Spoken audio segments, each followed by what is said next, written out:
राम जी जब अयोध्या लौटे तो बड़ी जय जयकार हो रही है चारों ओर। राम जी की जय जयकार हो रही है, जय हो। राम जी ने रावण को मार दिया, राम जी ने युद्ध जीत लिया, जय जयकार हो रही है।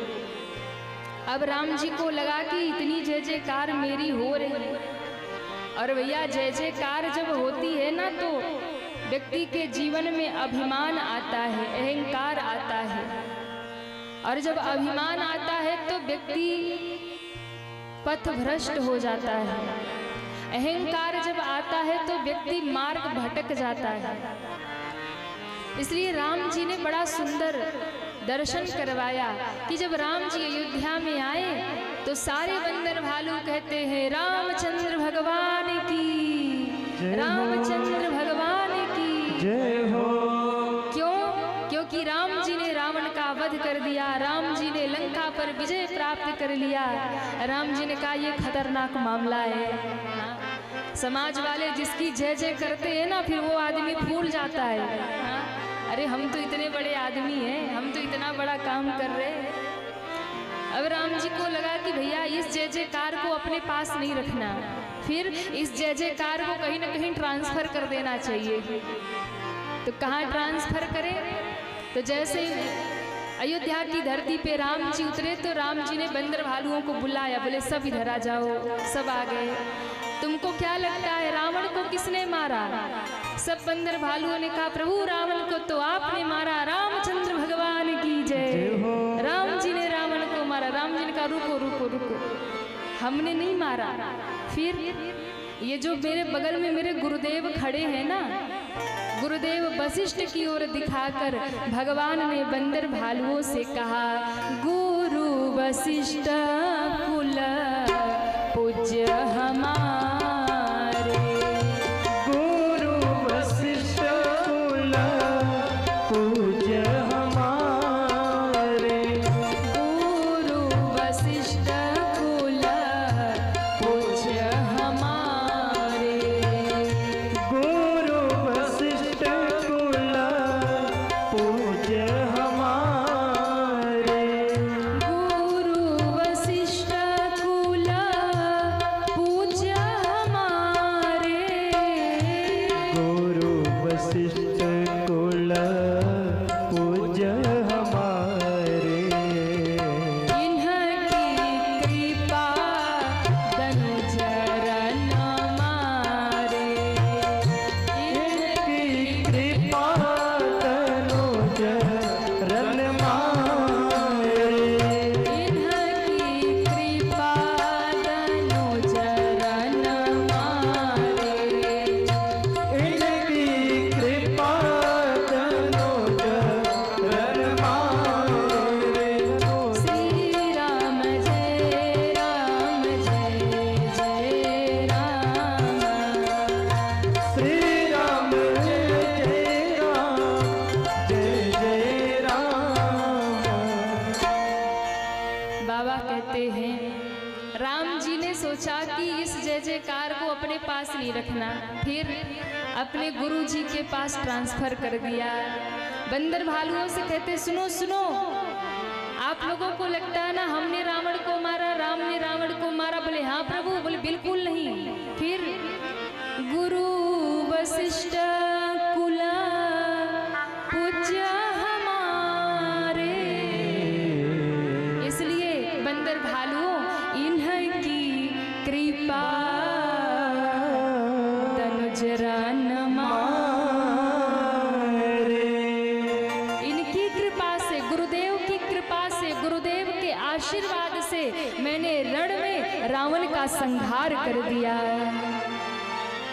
यानी जीवन में जब कुछ अच्छा हो जाए, जीवन में जब चार लोग जय जयकार करने लगे, जब आपको समाज में मान सम्मान प्रतिष्ठा मिलने लगे कि वाह वाह भैया आपने ऐसा कर दिया, आपने ऐसा कर दिया, तो भैया बचने का उपाय एक ही है कि हाथ जोड़ो और कह दो हम में सामर्थ्य नहीं है, करने वाले तो मेरे गुरुदेव हैं और मेरे भगवान हैं। और यदि अपने जय जयकार को, अपने सम्मान को भगवान को और गुरु को सौंप देंगे तो आपको अभिमान नहीं आएगा और आप बच जाओगे। अच्छा, बंदर भालुओं से तो भगवान ने कह दिया कि गुरु जी के आशीर्वाद से मार दिया, तो बंदर भालुओं को थोड़ा मन में राम जी को लगा कि क्या पता ये मन में सोचे कि जब गुरु जी के ही आशीर्वाद से मारना था तो हम लड़ाई करने क्यों गए।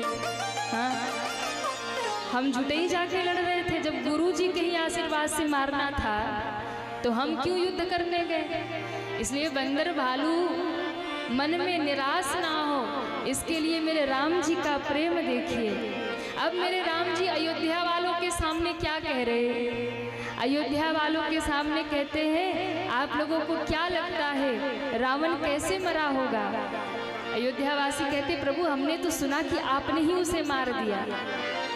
राम जी ने कहा, नहीं नहीं, फिर ये जितने मेरे सखा ये बंदर भालू मेरे साथ आए हैं ना, इन्हें जरा देखो। उस भयंकर समर में, उस भयंकर रण में ये अकेला राम क्या करता। न मेरे पास सेना थी, ना अस्त्र थे, ना शस्त्र थे। फिर इसलिए अयोध्या वासियों, उस रण में उस समान था जिसके पार उतर पाना बड़ा कठिन था। लेकिन मम हित लागी जन्म इन हारे, इन्होंने अपने प्राणों को दांव पे लगाकर मेरे साथ युद्ध किया, मेरे साथ खड़े रहे, जिनकी वजह से मैं ये संग्राम जीतकर अयोध्या वापस लौट आया। इसलिए गुरुदेव ये सब सखा मुझे प्यारे हैं। अब सब सोच रहे हम प्यारे तो हैं, पर कितने प्यारे हैं। तो राम जी के शब्द देखिए, राम जी कहते हैं, भरतहु ते मोहि अधिक प्यारे। ये सब मुझे भरत से भी अधिक प्रिय हैं। अच्छा, भरत से अधिक प्रिय है तो इसका मतलब भरत जी कम प्रिय हैं? नहीं, भरत जी तो राम जी के हृदय हैं। लेकिन भगवान ने बंदर भालुओं को कहा, भरतहु ते मोहि अधिक प्यारे, भरत से भी ज्यादा प्रिय है। क्यों? क्योंकि भरत तो अयोध्या में बैठा था कि भैया 14 साल बीतने पे एक दिन भी विलंब किया तो मर जाऊंगा। इसलिए भरत के भी प्राण कैसे बचे? इन बंदर भालुओं के कारण बचे। अगर ये मेरे साथ युद्ध नहीं करते, मैं युद्ध नहीं जीतता, तो समय से लौटकर अयोध्या नहीं आ पाता, और समय से अयोध्या नहीं लौटता तो भरत तो अपने प्राण ही त्याग देता। इसलिए भरत तो प्यारा है, पर मेरे भरत के प्राण बचाने के कारण ये बंदर भालू भरत हूँ ते मोहि अधिक प्यारे, ये बंदर भालू मुझे भरत से भी अधिक प्यारे हैं। ये है राम जी की मर्यादा, ये है राम जी की नीति महाराज। हाँ, अपनी उपलब्धियों को अपनों में बांट दीजिए। क्यों? अपनी उपलब्धि को अपने पास रखेंगे, अभिमान होगा, अभिमान होगा तो आपका पतन होगा। इसलिए अपनी उपलब्धियों को अपनों में बांट दीजिए, कुछ भी नया कर जाइए। माता पिता का आशीर्वाद है, गुरुदेव का आशीर्वाद है, भगवान का आशीर्वाद है। और जो व्यक्ति बात बात में ये कहे ना कि भगवान का आशीर्वाद है, गुरुदेव का आशीर्वाद है, माता पिता का आशीर्वाद है, वो संसार में भयंकर से भयंकर संग्राम जीत जाएगा और भव से पार उतर जाएगा। वो कभी डूबेगा नहीं, डूबने का चांस ही खत्म। जो पहले ही नाव में बैठ गया तो वो क्या डूबेगा। इसलिए सुरक्षा कवच यही है कि अपनी उपलब्धियों को अपनों में बांट दीजिए। हमारे माता पिता की कृपा से हो रहा, गुरु की कृपा से हो रहा। इसलिए भगवान का भक्त वही है जो अपना सब कुछ भगवान को सौंप दे।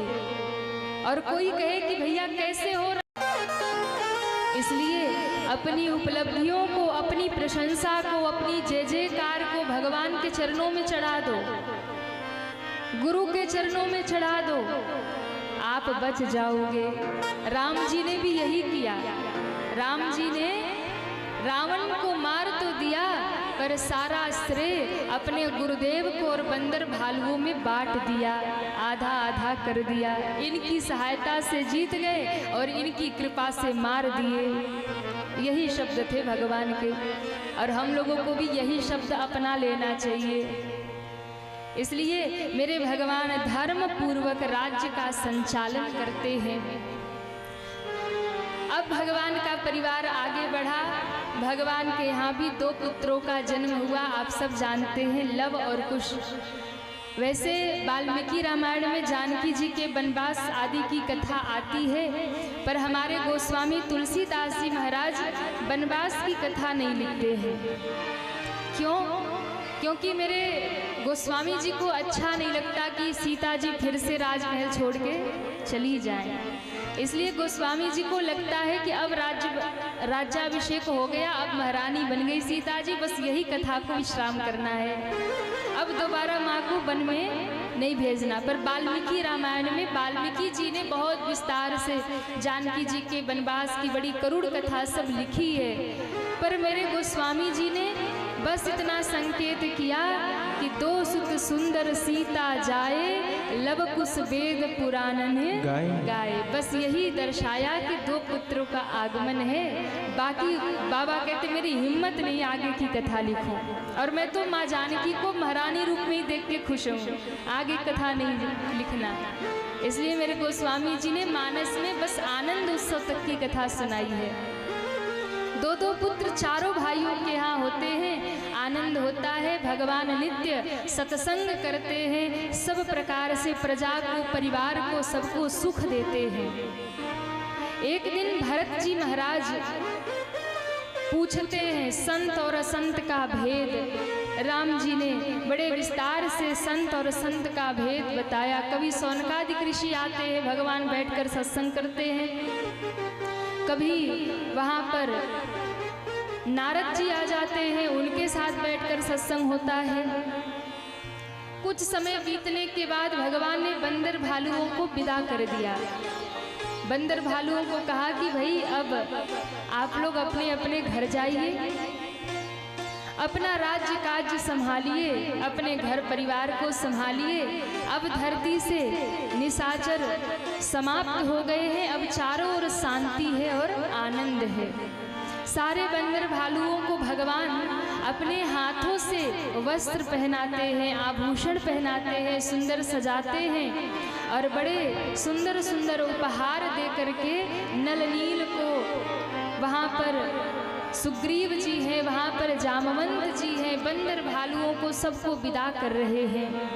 हनुमान जी की ड्यूटी लगी है, हनुमान जी सबको छोड़ कर आते हैं।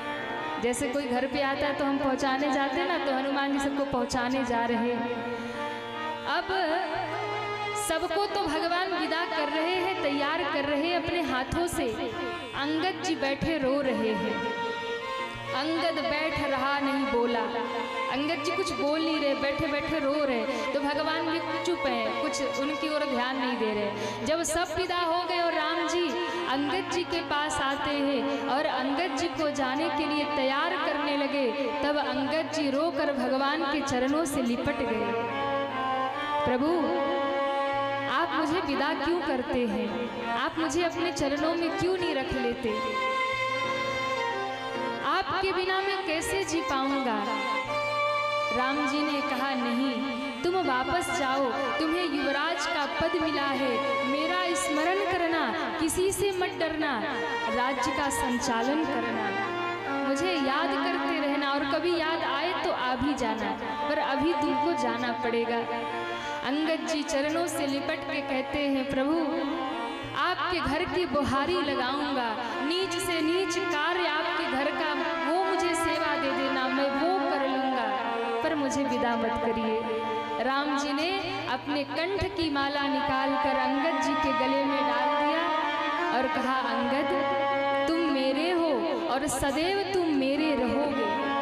पर मेरे होने का अर्थ ये नहीं कि मैं तुम्हारा घर परिवार छुड़ा दूं। मैंने तुम्हारे पिता बाली को वचन दिया था, अंगद ही युवराज होगा, राजा भले सुग्रीव है, पर आगे युवराज पद तुम्हें मिलेगा।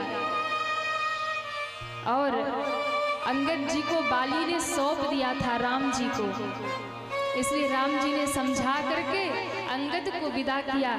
जा तो रहे हैं अंगद जी, मुड़ मुड़ के भगवान को देख रहे हैं, याद करते जा रहे, भगवान कैसे हंसते थे, कैसे चलते थे, उनकी रहनी सब याद आ रही और मुड़ मुड़ के भगवान को देखते जा रहे।